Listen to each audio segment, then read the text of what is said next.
the number is not actually saying what is actually happening. It's not flowing. And how long would it take before it actually syncs with what the number is saying? I don't know. I hopefully it does. We're just hoping that the environment, the economy just gets, better. I don't think there would ever come a time. We've always been saying Nigeria, it go better. How all my life I've been hearing that, and look at us now. We are even worse than where we came from when I was even way younger hearing that. So I feel like it might not be.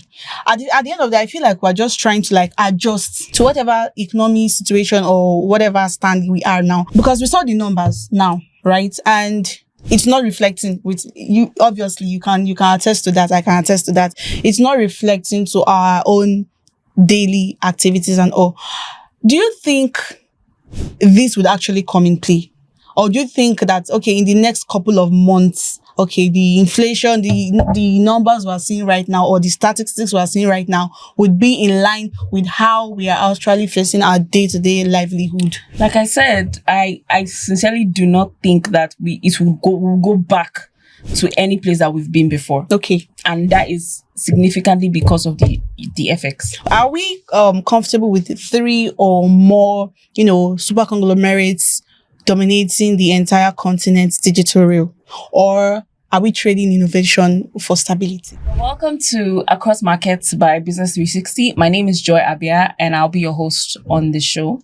And with me, I have Vera Ifechuku, your co-host on the show. Hi, Vera. Hi. You're welcome. Thank you. Okay. So today we're opening with a news about how Africa has outpaced its global growth rather. Okay. And as of 2024, we have our GDP growth rate to be 3.1%. At 2025, it was 4.2%. Okay. And at the end of 2026, it is projected to reach 4.3%. And according to the African Development Bank, by 2027, it is projected to be at 4.5%. So impressive. All right. I mean, this is showing us that Africa is moving from that fragile place. I mean, this for 2 consecutive years, we're seeing year-on-year growth. I'm very impressed. We're moving from that fragile economy, that economy that's like, oh, don't come here, don't invest. It's very, very, very, tricky to be here. But now we are moving from there to structural systems within the economy. And I think I'm personally impressed. Even part of the statistic that the African Development Bank gave is that 12 African nations made the 20 fastest growing economies in the world. That is very, very impressive. I mean, beyond this headline, beyond the numbers that we're giving here, what is in it for Africa, where we've already said we're moving from this fragile to now seeing maybe more super conglomerates within the the ecosystem. And we're just going to be talking about what this means. Okay, you're welcome to join us on the space. So on the economy pulse segment, I'll be mentioning some very important statistics that are relevant to our nation. Okay, the headline inflation forecast is forecasted to hit 13.5% from over 27% a year ago. And it is also projected to reach a single digit by mid-2026. So we're looking at maybe around July to maybe get to 9% or 8.5% or something. This is according to the United Capital's data. First of all, it's impressive. It really is impressive to see that kind of job. But how far is are we seeing the effect of these numbers in day to day? What do you think? Personally, coming from a place or are we going to see it?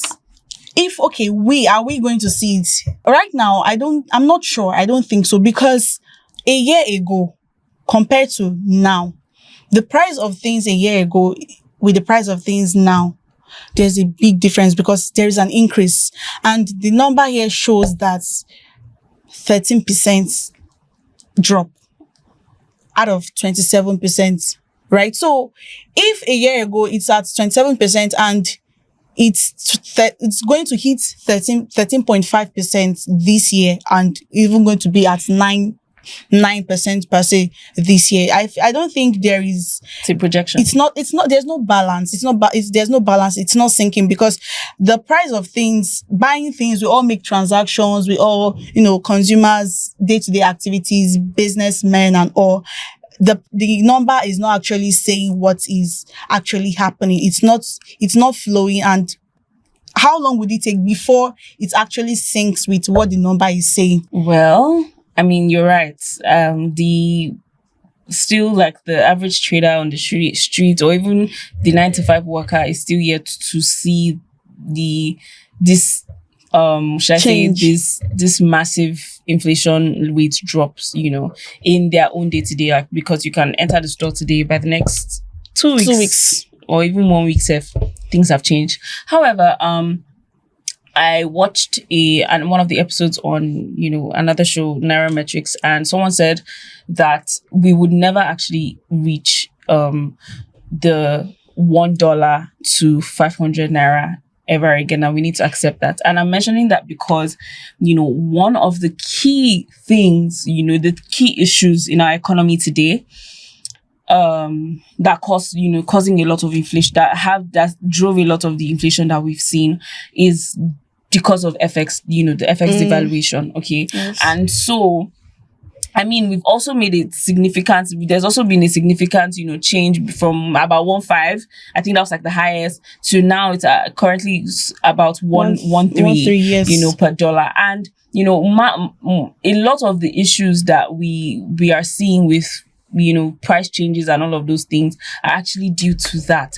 So if the our price is going to change and reflect, this massive drop, I don't know. I hopefully it does. We're just hoping that the environment, the economy just gets, better, to money just has more value. Because if prices were to go back to where it was, I may think that that's a bit unrealistic, but would like the economy just have more favorable conditions for somebody's money to make sense? Well, sorry to cut you. At this point, I feel like it's unrealistic. I don't think there would ever come a time. We've always been saying Nigeria, it go better. How all my life I've been hearing that, and look at us now. We are even worse than where we came from when I was even way younger hearing that. So I feel like it might not be. At the end of the day, I feel like we're just trying to adjust to whatever economic situation or whatever stand we are now. What we just do at the end of the day is just to adjust and try to, put ourselves in balance, in sync, so how the economy situation is in the country. So I don't think there's a possibility for the prices of things to actually go down. Yeah, I mean, so far, I'll say so far so good, with CBN and all their, we're talking about the Nigerian context. So with all of the measures they've taken, policy changes, and, a lot of, should I say,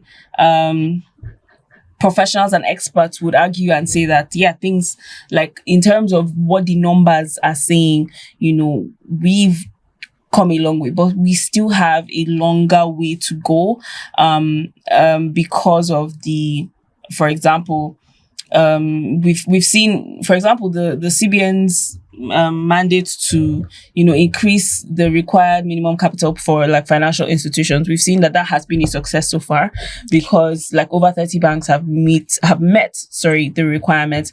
And in a conversation I had with one of the MDs for a bank in South Africa, says that the raising the minimum capital was it's only done so much for the fact that the naira has been devalued. Okay. So it's not we've actually raised it to meet global standard. It's just we've raised it because now our currency has devalued, and so we need to top up. The banks need to top up in order to absorb a lot of other shocks. But yeah, I'll say so far so okay on the regulator side. And we want to see there's still higher costs for businesses, high costs for individuals. There's still so much to be done. But yeah, okay. Okay, but I want to come in with something. Okay. Speaking on the inflation rate right now, do you think, I want to ask you this question here. Do you perhaps think, because we saw the numbers now, right? And it's not reflecting with you. Obviously, you can attest to that. I can attest to that. It's not reflecting to our own daily activities and all. Do you think this would actually come in play?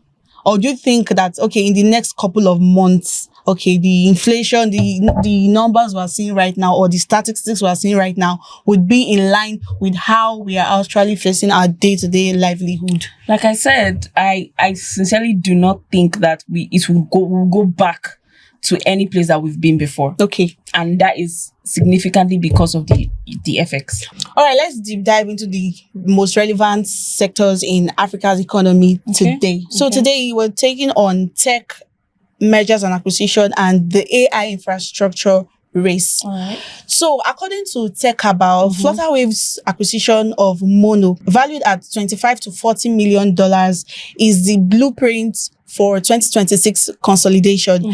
Meanwhile, Nigeria is breaking ground on its first dedicated AI data center, as power capacity for data infrastructure is expected to jump from 85 megawatts to 400 megawatts. What do you think about this? Why does it matter? Okay.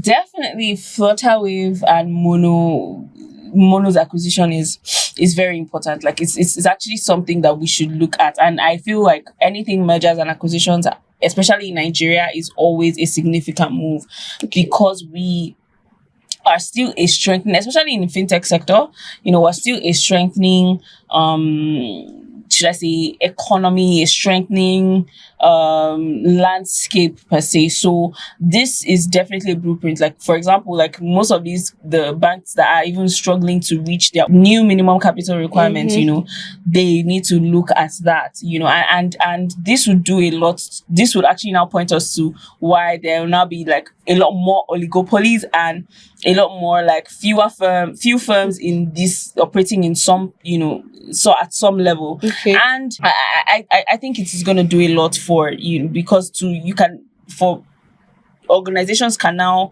or should I say institutions, will be able to bypass a lot of the like fragmented regulatory frameworks. Okay. So and on data centers, perfect. Like, I mean, Lagos already is one of the large data centers. We have much land. I think I wrote an article one time about how AI infrastructure just means it's not just more about the tech, it's about our capital, the capital that we have. We have a lot of those natural resources that could do for our, for building these data centers. And we have land. We have especially land, okay? But yes, most definitely, this is very impressive for our innovation, okay, so that we don't keep leaving our data or most important tech infrastructures in the hands of other people. We can do this, build ourselves, and all of that.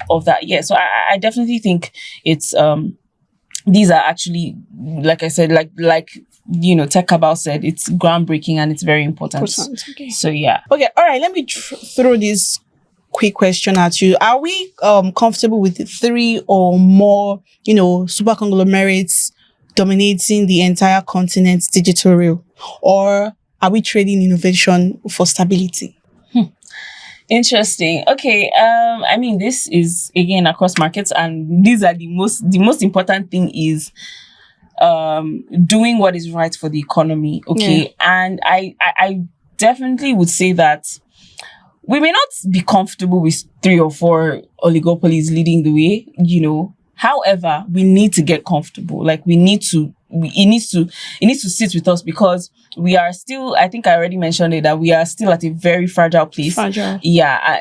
I mean, we're not still at a very fragile place, but we're moving there. But, we've come a long way and we still have a long way to go. But we cannot afford to be diversifying a lot of now capital into, should I say, startups in areas or in sectors where there are people already getting it right. They already have the infrastructure, have the systems, and Yes. all of those things. Then they can, should I say, give the sector some form of trust and stability for other institutions to run. So I'd say, yeah, we may not be comfortable, but we need to get comfortable, and it's the right thing for where we are right now. Yeah. All right. So now let's move on to our spotlight. Who are we spotlighting today? So today we're spotlighting the AfCFTA, which is the African Continental Free Trade Area. Okay. So 49 of 54 African Union members have ratified the agreement. Crucially, 24 countries, including Nigeria, South Africa, and Kenya, have now gazetted their tariff concessions, making legal trade under AfCFTA rules a reality. Okay. So I mean, this shift by the AfCFTA is actually a move to, of course, help goods move more quickly and more swiftly across borders, like across African nations. And so, like, the report is telling us that the intra-African trade is projected to reach about $230 billion by the end of 2026. So that's good numbers. It is. That's good numbers, and we are really kudos to the AfCFTA and all that they are doing to help the nation move forward together. So yes, I mean, I have thoroughly thus far enjoyed all of the, all the points today is still pointing us to the fact that Africa, we are making big moves. Yes. We are moving from whatever the world thought that we are before. We actually now, we're entering we're in mainstream, we're in the conversations, like those main conversations around the world, around innovation. Africa is in the room, And we're actually fast growing already. We ain't playing. We're not playing. Okay, so thank you so far for joining us on Across Markets. And if you're still watching up until this point, please do not forget to like, share, and subscribe. And press the notification bell to be notified of any of our videos that drop on B360 TV. And also read our articles on thisisb360.com for every vertical you can think of. Okay, so lastly, the last segment of this episode is the watch list. And so we're telling you what to watch out for this coming week as it pertains to your business and everything that you need to be informed about. Okay, do you want to go? Yeah, let me go. Okay. So the first signal is the Middle East shock. Okay. So you should be monitoring the, $8 barrel oil ceiling. So if it's breached, it threatens the fiscal consolidation of Africa's oil importers. Okay. And the second signal, Ethiopia's surge, projecting a massive 9.8% GDP growth, the fastest on the continent, is the liberalization of their banking sector, the secret sauce. Interesting. I will definitely be talking about that in further episodes. And so another signal to watch is the green hydrogen pivot. So keep an eye on Namibia's latest export terminal updates. It's the dark horse of the 2026 energy transition. I mean, there's been a lot of talk in energy these days, and probably that's what we would address in the next sector deep dive on the next episode. All right. So thank you so much for joining us. Again, my name is Joy Abia, and it's a pleasure to host you on this space. And I am very Chuku. It's also a big pleasure to host you on this. All right. That's bye for now.